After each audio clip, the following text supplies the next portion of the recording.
યાત્રાધામ ડાકોરમાં 253મી રથયાત્રા જે ધામધૂમથી નીકળી રહી છે. રાજા રણછોડરાય મંદિરમાં રથના 11 પરિક્રમા થઈ ગઈ છે અને હાલ ભગવાન મંદિર પરિસરની બહાર નીકળ્યા છે. હાલ તે ગૌશાળા તેમનો વરઘોડો થોભાયો છે, જે આગળ જઈ ગાયના વાડો, રધાકુંડ અને માખણીયારે પ્રસ્થાન કરી રહ્યો છે. યાત્રાધામ ડાકોરમાં જે વૈષ્ણવ ભાવભેરથી રાજા રણછોડરાયના દર્શન કરી રહ્યા છે. જય રણછોડ માખણ ચોર। પવિત્ર એવું યાત્રાધામ ડાકોર ભગવાન રણછોડરાયની આ દિવ્ય અને ભવ્ય રથયાત્રા પુષ્ય નક્ષત્રમાં નીકળતી હોય છે, ત્યારે 253મી રથયાત્રા નિમિત્તે ઠાકોરજી નિજ મંદિરમાંથી ગોમતી પરિક્રમા કરીને નિજ મંદિરમાં પરત ફરતા હોય છે।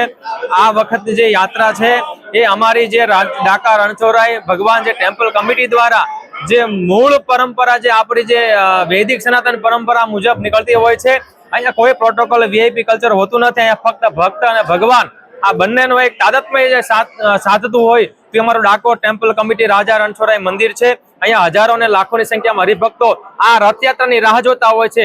દેશ અને દુનિયામાંથી હજારોની સંખ્યામાં ભક્તો અહીંયા દર્શન કરવા માટે સ્પેશિયલ રથયાત્રા માટે આવતા હોય છે। ડાકોરના ઠાકોર રાજા રણછોડ નગરચર્યાએ નીકળીને દરેક ભક્તો સિવાય પણ જેટલા પણ પશુ પંખી વનસ્પતિ જેટલા પણ છે, કણકણમાં ભગવાનનો વાસ રહેલો છે, તો દરેકને ભગવાન રણછોડરાય નગરચર્યાએ નીકળીને દર્શન આપતા હોય છે અને ભગવાન બધાની મનોકામના ડાકોરના ઠાકોર રાજા રણછોડ પૂરી કરતા હોય છે। જય રણછોડ, જય દ્વારકાધીશ।